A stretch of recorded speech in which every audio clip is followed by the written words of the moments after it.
Kalau nggak ada nasa manso, maka orang selalu berpikir, pokoknya yang penting ikut Nabi. Nah itu bahayanya kalau Anda tidak tahu detail, jangan-jangan syariat yang kamu ikuti itu syariat yang sudah berstatus mansukhoh, telah dicabut. Dan itu banyak. Makanya kata Sayyidina Ali ketika ada orang ngajar nggak tahu nasa manso, halakta wa ahlakta, kamu rusak dan merusak orang lain. Seperti tadi pernah ada kawin itu satu turunan, yaitu era Nabi Adam. Masa kita sekarang kawin sama satu turunan, kan nggak mungkin, ya kan? Pernah ada membumi hanguskan orang kafir, yaitu syariatnya Nabi Nuh. Itu dihapus oleh syariatnya Nabi Ibrahim dulu, yaitu Nabi Ibrahim menghentikan apa? Faman tabi'ani fa innahu minni wa man asoni fa innaka ghafurur rahim. Ya, kalau orang ikut saya ya Allah ya pasti golongan saya. Kalau yang masih maksiat, masih balelo, saya berharap engkau ampuni.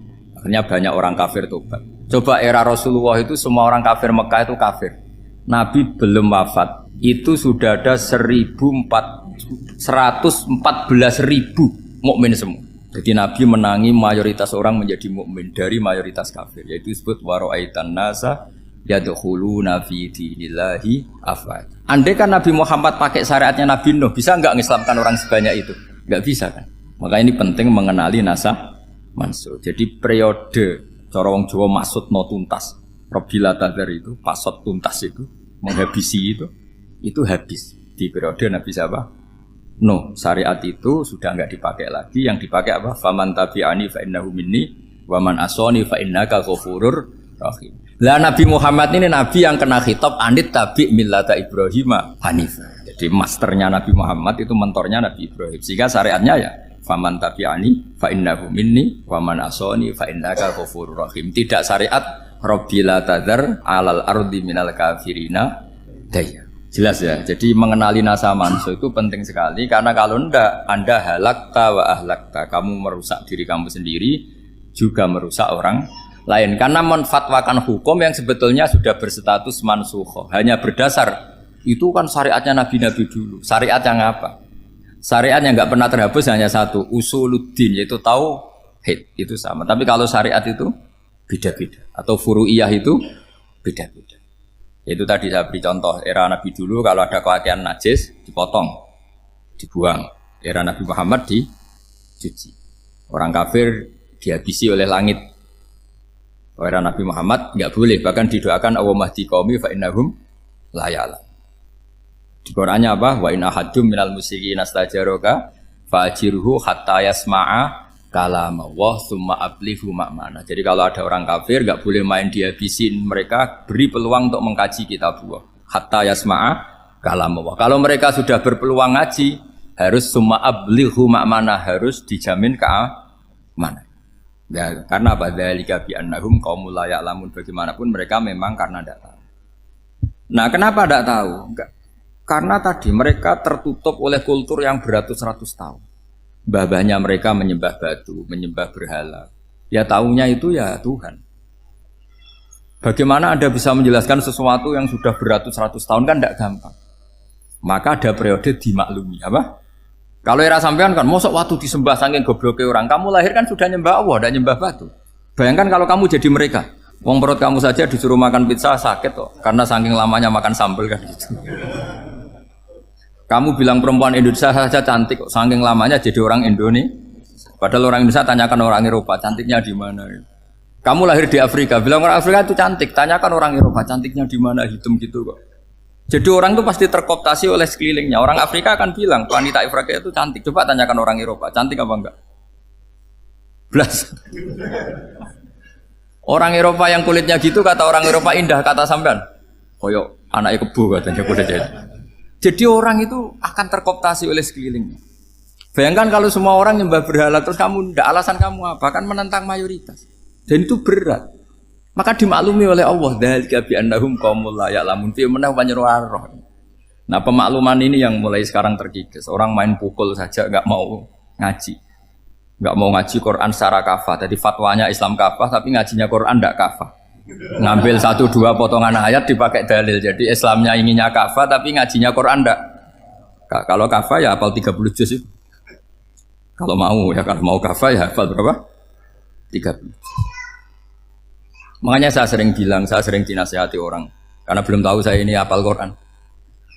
Bapak harusnya Islam itu kafah. Kata saya ya dimulai dari konsep Islam itu kafah dulu apa ya, hafal Quran secara kafah. Jadi ini penting saya utarakan. Bahaya sekali orang mengenali Islam tanpa mengenali nasah mansukh. Karena beberapa syariat Nabi sebelum kita itu berstatus mansukh. Terus contoh berikutnya, ini nasah mansukh antar Nabi apa khusus internal Nabi? Antar Nabi aja nggak selesai nih sampai. Contoh yang paling keren mungkin cowok semua senang. Nabi Dawud dulu istrinya berapa? 99. Nah itu kalau masih halal itu kan berarti jenengan tuh punya istri berapa? Wah itu kan ngeri betul. Punya satu aja repotnya gitu apalagi berapa? Punya 99. Terus kamu bilang gini, ini kan syariatnya Nabi Dawud, Nabi kan bisa diikuti. Pernah ada periode di mana seperti itu boleh. Jadi makanya mau tidak mau mengenali nasah mansukh itu harus. Kalau ndak ya kamu masih berkeyakinan boleh beristri berapa? Nah ini penting saya utarakan. Makanya Sayyidina Ali itu kalau ngetes calon mubaligh, kira-kira kalau Kemenak dulu inginnya apa? Sertifikasi apa? Mubaligh. Itu tanyanya gitu. Ta'rifun an-nassa wal mansukh, kamu apa tahu nasah mansukh? La. Jawabnya Sayyidina Ali, halak tahu ahlak tahu, kamu orang yang rusak. Karena tadi takutnya ada syariat yang sudah mansukh dipakai. Itu tadi misalnya kita ini tidak umatnya Nabi Nuh, tapi pakai syariat Robbila tadar alal ardi minal kafirina. Terus ketiga begini, misteri manusia itu. Dan ini kita tidak pernah tahu sampai kiamat, tapi ini ilmu harus kita diskusikan. Misalnya saya ini namanya Bahaudin. Saya sekarang hidup sampai 2019 sekarang. Kan hanya Allah yang tahu berapa turunan saya sampai kiamat dan statusnya kayak apa. Donald Trump juga gitu. Donald Trump itu sekarang kafir, tapi kita tidak pernah tahu nanti turunan keberapa ada yang Muslim. Nah turunan yang calon Muslim ini diletakkan di mana kita tidak tahu. Yang jelas kalau kamu bunuh itu katut itu. Artinya gini, logika membiarkan orang kafir itu ya ada logikanya. Gitu. Logika membunuh karena mereka mau membunuh kita ya ada logika fikihnya, karena kalau kita ada membunuh dibunuh. Makanya semuanya hukum ini terus bergantung al-hukmu yaduru ma'ilatihi wujudan wadam. Di sini terus dipertemukan. Makanya semua nabi itu kalau yang namanya membunuh pasti pas perang saja, karena ini kondisi yang memang pilihannya hanya dua, kalau nggak dibunuh ya membunuh. Ada duel lah itu. Maka ini butuh kajian fikih dan orang nggak boleh subjektif dalam hal ini. Saya ulang lagi, tidak boleh subjektif. Karena tadi, orang yang kamu katakan sekarang misalnya Zaid, kamu itu bodoh sekali. Kenapa bodoh? Nggak hafal Quran, nggak pernah kuliah, nggak pernah ngaji. Ternyata Zaid ini bersemayam calon anak yang alim alama hafal Quran. Namanya Umar, tapi masih jadi sperma. Suatu saat Zaid itu punya anak alim alama. Kan banyak orang nggak bisa baca Quran punya anak hafid. Banyak nggak di Indonesia? Banyak nggak petani yang punya anak dekan? Petani punya anak dekan. Yang dekan punya anak naik kelas saja susahnya bukan main. Banyak kan? Nah ketika dibalik nanti ada dekan punya anak goblok, yang petani punya anak dekan, pinter mana? Kita tidak pernah tahu. Makanya ini kan ya sudah, kalau nggak pernah tahu ya bilang saja wallahu alam, kan selesai. Daripada keminter keliru kan ada wallahu alam. Makanya cerita favorit guru saya, Kiai Haji Maimun Zubair itu punya apa namanya Kiai Zubair. Itu cerita favoritnya itu ada santri namanya Soleh. Soleh itu alim alam. Orang Madura itu cara berpikir kan kalau kiai saja alim seperti itu, apalagi bapaknya. Pas bapaknya main ke pondok, santrinya ada ribuan. Bapaknya main ke pondok itu, sholat itu ya gak bener, gak sesuai sunnah Rasul lah kira-kira gitu. Sudah sholat itu gak bener, apa-apa gak bener. Masih ditakwil sama santri Madura, karena orang Madura itu kultus. Mungkin khilaf itu satu khusus, pokoknya perlakuan khusus.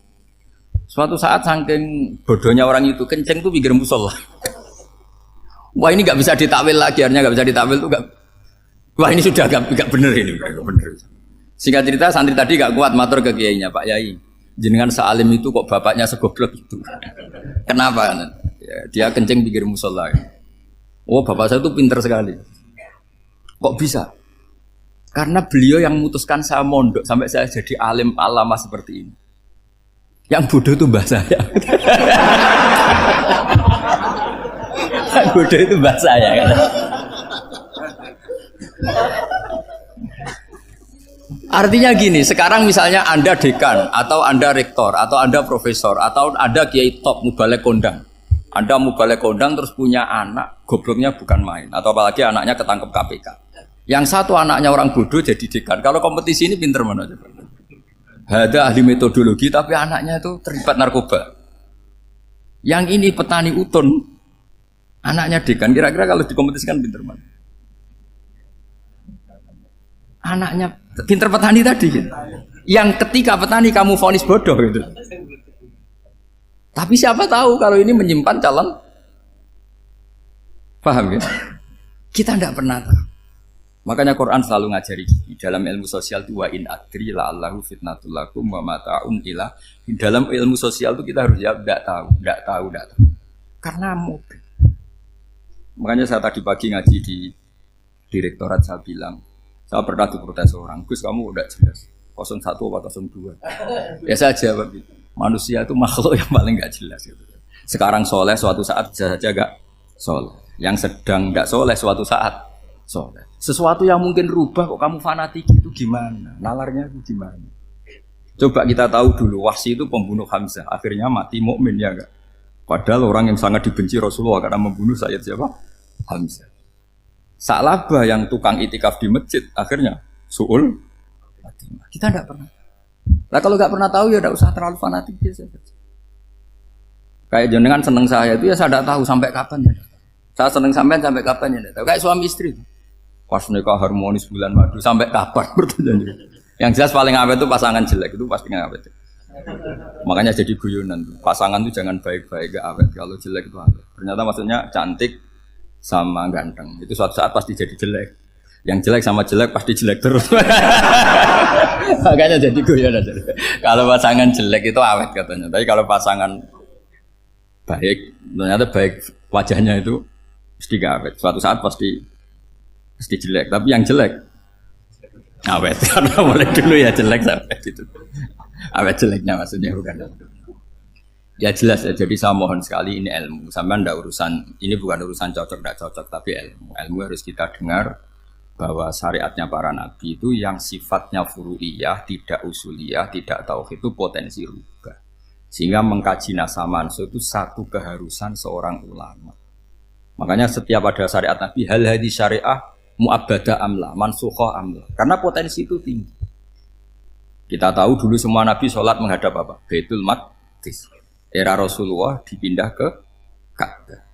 Tapi kalau kamu katakan total Baitul Maqdis ya tidak juga. Nabi Ibrahim mulai dulu madhabnya ke Ka'bah. Tapi kalau Nabi Musa ke Baitul Maqdis. Terus kamu bilang ini 01, 02 ya memang syariat jadi sesuatu yang furu'iyah. Nah, kenapa ini furu'iyah? Jawabannya sederhana. Ketika seseorang menghadap Ka'bah itu menghadap batu apa menghadap Allah? Allah. Ketika menghadap Baitul Maqdis hakikatnya menghadap Allah apa menghadap Baitul Maqdis?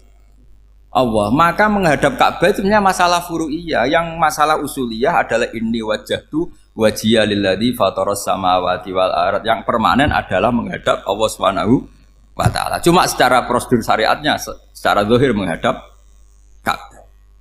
Maka potensi rubah karena ternyata itu furu'iyah. Untuk kiblatnya itu furu'iyah. Yang permanen adalah menghadap ke Allah Subhanahu wa taala. Ini pentingnya. Jadi terus sekarang masih antar nabi apa di internal nabi? Ini sudah mau selesai ini, sudah habis ini. Internal. Ini sudah selesai ini sudah pas. Mohon Pak Amir. Wah. Jam ini sudah. Sampai mana tadi? Teruskan apa enggak? Sudah ya, sudah kayaknya sudah. Biar kelihatan cerdas. Sekali pertemuan sudah pinter gitu. Berapa? Setengah jam sudah pinter gitu. Yang internal nabi apa antar nabi? Internal ya, sudah sekarang ke internal. Kalau internal lebih banyak lagi contohnya. Yang masyhur tentu masalah Baitul Maqdis. Dulu Rasulullah pernah sholat menghadap Baitul Maqdis 16 bulan. Berapa? 16 bulan, kila 17. Pokoknya khilafnya hanya 16 dan 17. Kalau ada bilang 10 bulan berarti gak pernah ngaji khilafnya. Karena khilafnya itu hanya 17 sama 16. Akhirnya sama Allah diminta disuruh menghadap ke Ka'bah. Saya ulang lagi, itu tetap masalah antar nabi sebetulnya. Begini. Makom itu kalau dalam bahasa Arab bukan kuburan. Kalau di Indonesia kan makomnya Sunan Bonang itu kan kuburan. Kalau makom dalam bahasa Arab itu sesuatu yang pernah dipakai singgah itu namanya apa? Makom. Lalu Rasulullah itu pertama di Medina itu madhep Baitul Maqdis itu 16 bulan. Orang Yahudi senangnya bukan main. Sampai mereka bilang gini, Muhammad tuh gaya-gaya nantok punya agama baru. Tapi kiblatnya ikut kita. Baguslah anak itu katanya. Masih tahu diri katanya. Bagus katanya itu masih tahu diri. Jadi senangnya bukan main orang Yahudi. Karena kiblatnya Muhammad sama dengan mereka. Ya tentu mereka jangkar Muhammad, bukan Sayyidina Muhammad atau Rasul Muhammad karena mereka masih gak iman. Nabi itu ya agak tersiksa karena beliau secara gen turunan Nabi Ibrahim dan kiblatnya Ibrahim itu Ka'bah. Agak tersiksa tapi sami'na wa ata'na tetap madhab ke Baitul Maqdis berapa? 16 bulan. Suatu saat Nabi Muhammad itu disuruh madhep Ka'bah. Ini dengerin. Akhirnya madhep ke Ka'bah. Apa yang terjadi? Orang Yahudi komentar gini, Muhammad itu gimana? Dia di perantauan, rindu sama keluarganya. Terus rindunya itu diaplikasikan jadi perilaku agama. Jadi dia madhep Ka'bah dianggap kangen. Kayak saya kan orang Rembang. Rembang itu apanya Jogja? Timurnya apa? Nggak, Jakarta itu mana Jakarta itu? Barat sana ya? Ibaratnya saya orang Jakarta, terus merantau di Jogja. Dulu kiblatnya itu menghadap ke timur. Terus ketika madhep ke barat kata sampean, wah itu padune kangen apa? Keluarga. Juga kurang ajar orang Yahudi. Jadi orang Yahudi itu memang paling pinter bully. Makanya kalau sampean tukang bully itu ya agak-agak ya enggak. Saya enggak ngomong agak ya pokoknya agak-agak itu ya. Pinter bully orang Yahudi. Makanya enggak ada orang debat sepinter orang Yahudi. Yang bisa ngalahkan hanya Tuhan itu. Orang Yahudi yang bisa ngalahkan hanya Tuhan. Sayyidina Ali orang paling terkenal cerdas. Itu kalau sama orang Yahudi itu pusing. Karena ya apa logikanya itu? Saya beri sekian contoh. Ada orang Yahudi tanya gini, Muhammad, kalau kambing mati itu yang bunuh siapa? Ya Allah, mati langsung itu. Agama kamu itu aneh, Mak. Yang langsung sentuhan Allah haram, tapi yang lewat tangan-tangan jahil manusia malah halal. Harusnya itu yang halal kan orisinal langsung Allah yang bunuh. Jadi utaknya itu aneh, dari cara berpikir itu aneh. Nah cara sampean nih kan, nak halal pangan kue. Tapi Nabi kan nggak boleh bertutur kata kasar gitu. Kalau yang jadi Nabi saya untalan ngono kan gitu. Tapi Nabi kan nggak boleh kasar. Jadi Nabi itu problem karena nggak boleh apa? Kasar. Kalau kita kan gampang, wis nak halal untalan kan selesai, Pak. Tapi Nabi nggak boleh kasar gitu. Jadi nak jadi nggak Nabi, nggak sampean itu kan enak. Mau keliru ya pantas, mau apa saja pantas. Karena kan nggak panutan. Kalau Nabi nggak bisa meluruskan kebenaran itu harus tetap sesuai akhlak. Ya, jadi agak kerepotan. Makanya punya Umar, alhamdulillah ada yang nggak perlu aturan itu. Jadi enak. Jadi ya itu memang aturannya harus itu. Coba Nabi itu perang tapi nggak boleh bunuh. Kayak apa susahnya? Beliau jadi sasaran tembak tapi nggak boleh bunuh. Kalau sahabat kan enak, duel, relax, santai, bisa tarung. Kalau Nabi nggak boleh. Makanya Nabi meskipun ikut perang terus gak ada sejarah orang yang dibunuh. Ya, hanya satu peristiwa itu pun dibaca orang kafir, ditangkis Nabi, pedangnya kembali ke dia mati. Tapi gak ada yang Nabi. Karena Nabi kalau pembunuh nanti itu terus kayak pendekar kan, dengan susah juga punya Nabi kok. Habis perang saya Nabi tanya, Muhammad habis perang berapa? 1000. Ya repot juga punya Nabi mantan apa? Pembunuh, meskipun yang dibunuh orang kafir. Tapi kan kayak apa ya? Fitrah manusia itu akan menolak kepemimpinan orang yang gitulah pokoknya nggak bisa diterangkan itu. Makanya Nabi itu nggak pernah bunuh, meskipun kayak apa musuhnya tapi nggak pernah bunuh. Untungnya di sekeliling orang-orang yang tadi. Jangan bilang itu suka bunuh ya, pokoknya perang gitu ya. Perang dengan bunuh itu beda loh ya. Kalau perang itu fair apa? Fair. Sampai mana tadi? Nabi Ibrahim ya. Makom tadi saya ulang lagi. Nabi Muhammad menghadap ke Baitul Maqdis itu hanya Allah nuruti. Ini loh Nabi betul. Tahu betul bahwa di antara syariat adalah Baitul Maqdis karena semua Nabi pernah berkiblat Baitul Maqdis. Tapi Nabi ketika menghadap ke Ka'bah, Nabi juga dibilangin sama Allah. Ini loh syariat yang benar karena Ka'bah juga kiblat sing a'taku, lebih tua ketimbang Baitul Maqdis. Maka disebut Ka'bah Atiqah. Ilal Baitil Atiq. Kalau Quran bahasakan Ka'bah apa? Wal yatawafu bil Baitil Atiq. Atiq itu tua sekali. Ya sudah. Ketika berstatus tua itu orang Yahudi seneng, mergo roh kelirune Muhammad. Mereka nantang, Muhammad ayo debat terbuka. Nabi rawuh. Bagaimana Anda bilang Ka'bah itu kiblat tertua? Wong Ka'bah itu pertama yang menghadap sana itu ya kamu. Semua Nabi menghadapnya ke Baitul Maqdis. Terus Nabi Muhammad mulai berargumentasi ilmiah tadi. Enggak, Ka'bah itu kiblatnya Ibrahim. Jadi Ibrahim dulu itu yang mulai dulu kiblatnya itu di Ka'bah. Terus orang itu tanya, buktinya apa? Terus dijawab, fihi ayatum bayinatum maqam Ibrahim. Ternyata di situ ada jejak kakinya Nabi Ibrahim, yaitu batu yang diinjak beliau ketika bangun Ka'bah. Itu argumentasi ilmiah. Lah bareng orang Yahudi kehilangan ilmu, itu gobloknya orang Yahudi. Makanya yang bisa mengalahkan Yahudi hanya Allah Subhanahu wa taala. Wong Ibrahim saja golongan kita, pengikut kita. Ibrahim itu pengikut Yahudi. Wah, itu Nabi mulai senyum-senyum, mulai tertawa-tawa. Wah, itu goblok orang terdidik. Karena itu ibaratnya kayak kamu bilang Soekarno itu pengagum Puan Maharani. Kira-kira seperti itu. Soekarno itu pengikut Puan. Karena Yahuda itu Yahuda bin Yakub bin Ishak bin Ibrahim. Saya ulang lagi ya, nasabnya Yahudi ya Pak. Yahuda bin Yakub bin Ishak bin Ibrahim. Jadi Ibrahim itu mbah keempat dari Yahuda. Tapi karena mereka kalah debat, Ibrahim itu pengikut Yahudi. Itu sama dengan bilang apa? Soekarno itu pengikut Puan Maharani. Itu kan jadi aneh. Atau Gus Dur pengikut Mbak Yeni. Atau Basim Asari pengikut Mbak Yeni. Itu kan aneh. Wah, akhirnya sama Allah diingatkan. Makanya ada ayat ha antum haula hajjatum fi malakum bi ilm falimatu hajuna fi ma laysa lakum bi ilm. Perjanjian debat ini semuanya harus ilmiah. Tapi kenapa perdebatan Anda malah ndak ilmiah? Akhirnya orang Yahudi iftadohu, malu semua.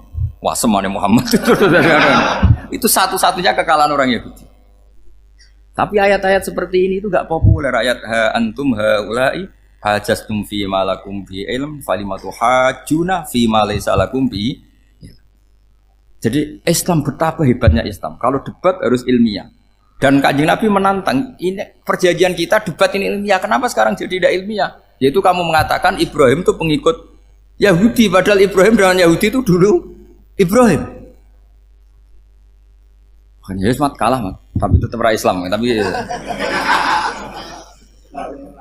nah, makanya terus Ka'bah dibuktikan ketuaannya lewat apa? Fihi ayatum bayinatum maqamu Ibrahim. Itu bukan makom kuburan. Karena makamnya Nabi Ibrahim tetap Hebron, tembuhne Palestina. Kira-kira itu Palestina. Jare Israel yo ning Israel, mbok lah menang di. Jare ning Israel yo ning Israel, jare Palestina ning. Saya pernah ziarah ke sana di Hebron. Di makamnya Nabi siapa? Ibrahim. Jadi jelas ya. Jadi nasa mansuh itu ketentuan yang dikehendaki Allah Subhanahu wa taala untuk menguji loyalitas manusia, menanggalkan semua akalnya. Makanya saya mohon sekali siapapun yang ngaji saya dimanapun, sekali-kali manusia itu harus menanggalkan akalnya. Sekali Anda pakai akal, maka Anda akan ingkar dengan nasa mansuh. Nasa mansuh itu hukum yang direvisi, yang dibatalkan. Makanya orang Yahudi lagi-lagi pinternya orang Yahudi. Merovokasi orang-orang yang Islamnya belum kuat, diprovokasi gini. Ungzuru ila Muhammadin tahayyara fi din yukhillu yauman wa yuharrimu ukhra. Lihat itu Muhammad, dia kebingungan cara beragama. Kadang bilang A, besok bilang B. Jadi nasa mansub dianggap satu bentuk kebingungan. Gak kurang ajar tapi. Wah, akhirnya sebagian orang yang murtad. Makanya nasa mansub itu satu peristiwa yang menjadikan banyak orang murtad. Karena diprovokasi orang Yahudi bahwa itu bentuk kebingungan Muhammad. Akhirnya terus saya qulu sufa minan nasi ma wallahum angqiblati mulati kanu aliyah. Kelirunya orang Yahudi adalah ternyata nasa mansuh yang dipilih Rasulullah itu semuanya ada di Taurat dan Injil. Termasuk di Taurat dan Injil disifati dan Nabi yusolli ilal kiblatin, bahwa Nabi ini akan bersolat dengan dua kiblat. Makanya tetap ditantang. Qul fa'tu bit-taurati fatluha in kuntum shadiqin. Kalau kamu tidak percaya bahwa saya ini orisinil, ayo bareng-bareng mengkaji Taurat. Tapi mereka tidak siap mengkaji Taurat. Karena Taurat semuanya mendukung Rasulullah Muhammad SAW. Fatluha in kuntum shadiqin. Makanya ini penting sekali ngaji. Jadi perdebatan itu macam-macam. Dan itu pinternya orang Yahudi. Ungzuru ila Muhammadin tahayyara fi dini yukhillu yauman wa yuharrimu ukhra. Ini penting sekali. Makanya nasa mansuh itu uji loyalitas. Itu Imam Malik kalau mencontohkan ke Imam Syafi'i. Saya berisikan contoh fikih. Ini saya melanggar waktu ini. Ini sudah saya yang tidak mengesahkan diri saya. Ya misalnya ini ya, ini kertas sak bawa ya, ini kertas sak bawa. Terus ini tak kasih uang misalnya, uang 100.000. Atau kalau contoh Imam Syafi'i dulu dididik Imam Malik begini. Ya Syafi'i kalau kamu punya 2 budak, 2 pembantu, kalau dulu kan masih ada budak, 2 pembantu lah kira-kira. Seneng mana, yang cerdas sama yang goblok? Seneng yang cerdas. Kalau yang nurut sama yang bantahan, seneng yang nurut. Lah yang nurut itu yang goblok. Makanya tinggal dibalik saja. Kamu tak beda ya. Seneng mana punya istri yang cerdas apa yang goblok? Coba jawab. Atau ibu-ibu mbak-mbak ini, seneng mana punya suami yang cerdas atau yang goblok? Kalau cerdas gak bisa diakali. Tapi goblok nurut tapi ya kadang di sini kan di sini. Nah, itu kan antar manusia. Masalahnya kita menghadapi Allah Subhanahu wa taala yang semua kita pasti bodoh. Kita menghadapi Allah Subhanahu wa taala yang semuanya kita pasti bodoh. Allah jelas ngendikan wa kanal insanu dzaluman jauhlah, manusia itu banyak dolimnya. Dolim itu sifat mubalaghah. Kalau orang dolim sekali dolim, kalau sering zalum, kalau jahil biasa jahil, kalau banget jahile jahul. Bahasa Arab kan gitu memang. Ghafir pengampun biasa, kalau ghafur selalu mengampuni. Syakir, makanya sifatnya Allah Ta'ala ikut wazan fa'ul semua. Ghafur, syakur, atau diikutkan wazan fa'al. Kalau goblok biasa jahil, goblok banget jahal kan gitu. Kafir biasa kafir, kalau kafir banget kafar. Ya, jadi wazan balagha itu bisa fa'al, bisa fa'ul ya. Kafirin, kafar atau kafur. Paham ya? Malah ngaji nahwu. Ya, tapi ini memang perangkatnya ya. Ini kan perang mau tidak mau. Makanya misalnya Allah tidak suka kulla kafarin banget kafir ya, Pak. Paham ya? Kulla khawanin banget khianate. Kalau khain khianat biasa, kalau khawan sering khianat. Nah, manusia itu kata Allah apa? Zaluman. Wes banget dolime, banget bodoh. Itu kalau yang ngarang hikam mencontohkan tuh gini. Manusia itu pas bener saja salah, apalagi pas salah. Jadi manusia itu kata Imam yang ngarang hikam itu man itu kanat mahasinhu masawiyah fakih falat akunu masawihi masawiyah. Ketika baik saja buruk, apalagi ketika buruk. Coba kalau ada orang dermawan sama teman-temannya, tanyakan istrinya. Duit diambur-ambur, disikno konco ngalono bojo. Nah, mesti gitu. Teman yang sering silaturahim ke teman-temannya, kata temannya baik, senang silaturahim, tanyakan istrinya. Oh, meninggali wong. Jadi manusia pas baik saja ada buruknya. Apalagi pas buruk. Makanya dulu bapak saya ngajarin saya istiqomah ya apik ya. Tapi kadang-kadang nak keterusan ora istiqomah ngangkangi orang ya udah punya kesempatan. Misalnya ada imam masjid ngimami terus sampai tua sampai mau mati. Itu istiqomah apa ndak memberi peluang yang lain? Ndak jawab aja. Jadi itu manusia. Jadi pas baik saja buruk, apalagi pas buruk. Kayak saya gini di sini ngajar baik, tapi saya ada tidak sopannya harus di atas. Padahal banyak orang sepuh, ada Pak On, ada beberapa yang kan terpaksa nggak sopan. Tapi sampean yang nyuruh, berarti sampean yang dosa. Kemarin saya minta di bawah supaya ganjaran saya utuh, ini gara-gara begini ganjaran saya ini agak terkredit apa terdebat itu karena itu. Saya teruskan. Jadi manusia itu punya sisi itu karena manusia itu dzalum dan apa jahul. Wa kanal insanu dzaluman. Problemnya ini ngadepi Allah yang selalu pinter, yang kita selalu bohong.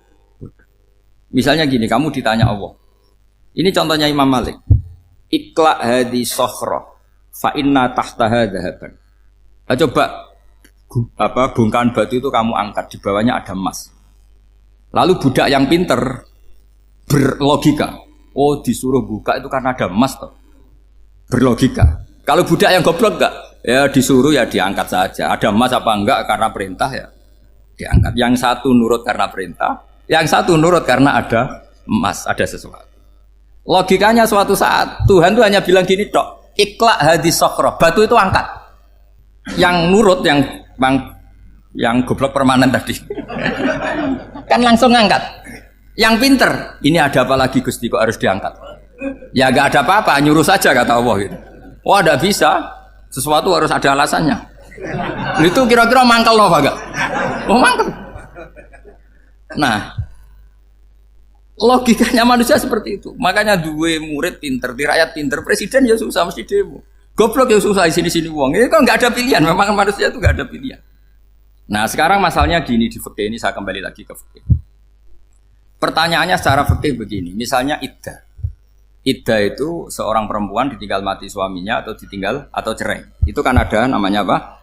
Iddah. Iddah itu memastikan apa tujuannya? Memastikan rahim itu steril dari mani atau sperma zaut awal.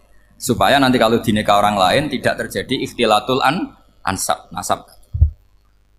Oke, berarti iddah kita beri argumentasi secara ilmiah li baro'atir rohmi. Jadi misalnya Zaid menceraikan istrinya Sri dalam keadaan masih bisa haid. Iddahnya 3 kali masa suci. Wal mutallaqatu yatarabbasna bi anfusina salah satu guru. Lalu karena secara teori medis kalau haid berarti bukti tidak hamil. Apalagi kalau haidnya terulang-ulang sampai 3 kali pasti tidak hamil. Jika kalau nanti dinikahi orang lain, pasti kalau ada anak, ya anaknya zaud sani atau zaud kedua. Berarti alasan iddah li baro'atir rohmi. Oke, kita sok pinter, sok bijak. Pertanyaannya adalah, sekarang sudah baru 1 bulan, suaminya di Malaysia, nggak pernah ngumpuli. Dicek di medis juga berbukti tidak hamil. Apakah boleh tanpa iddah? Semua ulama mengatakan tidak boleh. Tapi ini kan rahimnya jelas bersih. Ya karena iddah itu nuruti perintah pangeran, pokoknya tetap iddah 3 kali masa suci, 3 kali masa suci atau masa haid, itu ada perdebatan ulama. Tapi kan ini terbukti bersih Gus. Meskipun terbukti bersih, kata Allah harus iddah 3 bulan atau berapa? Kira-kira 3 bulan, 4 bulan ya tetap harus iddah.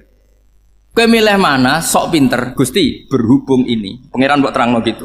Berhubung. Jadi Tuhan apa mbok wari? Berhubung Gusti ini jelas steril dari sperma zaut awal. Enggak usah iddah Gusti. Sama aja kamu disuruh majikan kamu ikhla hadis sakhra, berhubung enggak ada apa-apa, enggak usah ya. Kira-kira mangkel ndak budak yang seperti itu? Mangkel. Maka dibutuhkan kebodohan dalam beragama. Betul itu memang. Makanya Nabi itu unik, pernah bilang itu gini, aksaru ahlil jannah al-bulhu, aki-aki penduduk swarga itu al-bulhu wong goblok-goblok. Maksudnya goblok yang jenis ini, bukan goblok betulan maksudnya. Maksudnya goblok jenis ini itu ya tetap pinter, tapi pinternya dibuang pura-pura goblok demi samina. Nah, jadi saya misalnya kok pinter dan goblok tadi sekaligus, pinter dan goblok. Ya bah, ikhla hadis sokhra fa inna tahta hadaban.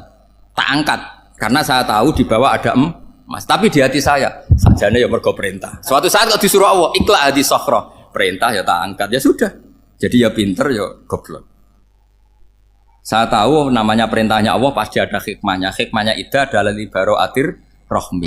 Tapi hikmahnya jadi kawula adalah nurut perintah Allah, cek tahu alasannya maupun tidak. Lah di sini ada illatul hukmi untuk membangun kecerdasan, tapi ada loyalitas untuk membangun ubudi. Ya, bahwa kita ini kawula roh tetap loyal. Makanya tadi pagi saya cerita Sayyidina Umar. Sayyidina Umar kayak apa cerdasnya? Tapi tetap ubudi ya. Yaitu Rasulullah SAW sering dibully orang kafir. Muhammad tuh gaya-gaya nantok. Wong ora oleh nyembah berhala, ora oleh nyembah watu, jebule dekne nyembah Hajar Aswad. Karena dilihat dari jauh kan tetap nyium Hajar Aswad. Coba kalau kamu lihat dari jauh, kamu sujud dari jauh kan kayak sujud sama batu. Makanya Sayyidina Umar karena orang kafir masih cara berpikir gitu, tiap nyium Hajar Aswad itu komentar gedumel. Alim tu annaka hajarun la tadurru wa la tanfa. Walau la anni ra'aitu Rasulullah qabbalaka ma qabbal tuka. Aku roh nak watu, raman doroti, raman faati. Kalau saja saya tidak melihat Nabi nyium kamu, saya tidak sudi nyium kamu. Jadi tidak berdoa, doa mustajab itu tidak gerutu. Karena apa? Umar tahu ini masalah secara tauhid. Kalau saya doa di depan Hajar Aswad nanti dikira syirik karena berdoa di depan batu. Tapi kalau saya tidak nyium, nyulayani sunnah Rasul, yaitu nyium Hajar, wis tengah-tengah nyium sambil gerutu, itu sudah kompromi. Ya nyium tapi gerutu. Kayak apa? Makanya ya cerdas tapi ya goblok tadi ya cerdas. Itu uniknya Rasulullah. Jadi muji orang pintar ya sudah langit. Tapi Nabi pernah dalam satu hadis mengatakan aksaru ahlil jannah al-bulbu. Aki-aki penduduk swarga itu orang bodoh. Artinya orang bodoh itu bukan bodoh betulan. Dia meninggalkan akalnya demi loyalitas ubudi. Untuk menutup itu bukti begini. Perang Badar itu perang yang nggak mungkin dimenangkan umat Islam karena orang kafir itu 1000 dengan pasukan full dengan peralatan perang full. Rasulullah itu tahun kedua Hijriah itu pasukannya hanya 313. Itu pun pedang itu untuk orang 5 itu hanya ada pedang 1. Jadi kalau mau dibaca orang sih Kang nyileh pedangnya aku. Itu kan nggak kebayang perang dalam keadaan seperti itu. Jadi mesti kalah, orang kok mungkin kalah mesti. Tapi Nabi tetap bilang, saya ini disuruh Allah perang, ya harus berangkat. Yaitu perang Badar. Kata para sahabat, ya Rasulullah ini nggak masuk akal, sudah nggak usah perang ini nggak masuk akal, mau setor nyawa. Sudah gitu dadaan, nggak ada persiapan. Lucunya apa? Sahabat itu ketika Nabi tetap berangkat. La akhrujanna walau waqti. Nabi menginginkan saya tetap berangkat meskipun sendi. Setelah Nabi berangkat sekian meter, tuh sahabat ikut semua. Kata Nabi, lah kamu kok ikut? Ya ikut saja. Kata kamu mesti kalah. Ya anggap saja setor nyawa. Demi loyalitas pada jenengan. Itu makanya nggak ada periode sebaik periode sahabat. Tapi yang gerutunya jalan. Karena gerutu ini bawaan ilmiah. Makanya kita loyal sama presiden. Tapi yang nggak cocok ya gerutunya jalan. Tapi bawaan mencintai Indonesia tetap jaga stabilitas. Itu bawaan cinta Indonesia, bukan cinta pejabatnya kadang. Gerutunya jalan. Tapi bawaan loyal sama Indonesia tetap mengaku. Bawaan loyal sama Rasulullah tetap ikut perang. Bawaan akal karena nggak masuk akal ya gerutu. Dan itu uniknya Quran itu mengapresiasi itu dan dianggap nggak masalah. Saya bacakan ayatnya.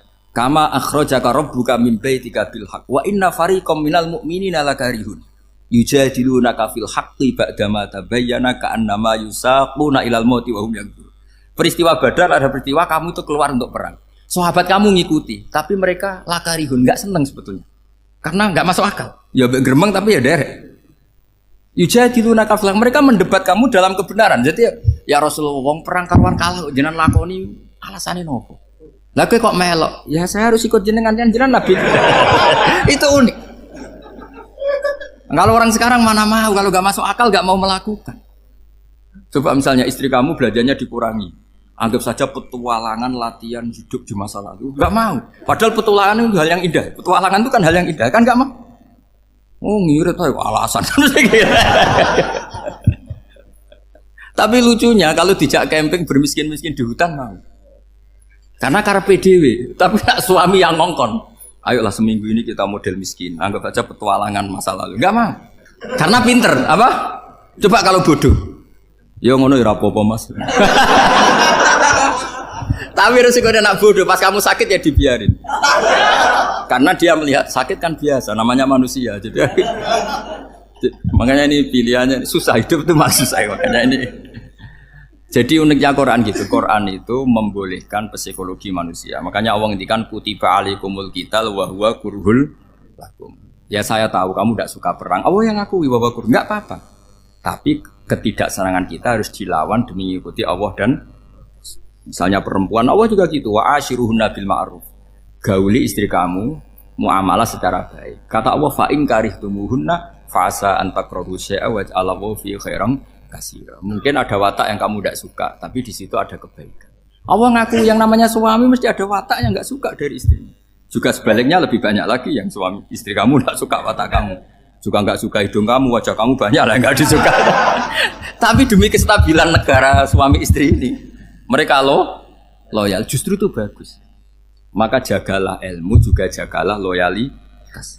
Itu yang perlu saya utarakan. Jadi makanya agama ini dibangun dua. Satu kecerdasan hikmah, yaitu ya al-hukmu ya duru ma'ilati wujudan wa adaman. Tapi juga ada ubudiyah, bahwa agama ini milik Allah. Maka sami'na wa ata'na. Karena begini logikanya, saya ulang lagi masalah batu. Ikla hadis sokhro fa inna tahta adab. Terus saya angkat, pembantu saya ngangkat. Dia saya gaji atas nama apa? Nurut kan? Atas nama menemukan emas apa atas nama nurut? Nurut, karena emas itu juga penemuan saya, milik saya.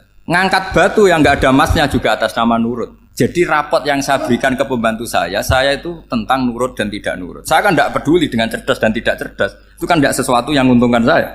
Nah Allah juga gitu. Kecerdasan kamu, pinter kamu itu tidak menguntungkan Allah Subhanahu wa Ta'ala. Karena Allah itu tidak butuh pinter kamu, cerdas kamu.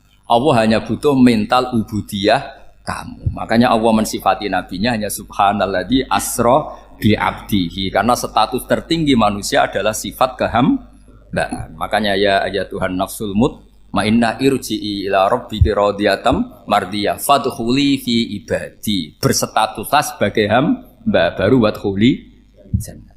Nah kalau kamu berstatus hamba ya harus baik, gak usah kalian bantah. Coba kalau kamu rasional, ya Allah kenapa bikin surga nanti-nanti? Engkau kan bikin sekarang, ngapain repot-repot nanti? Jadi kacau semua agama.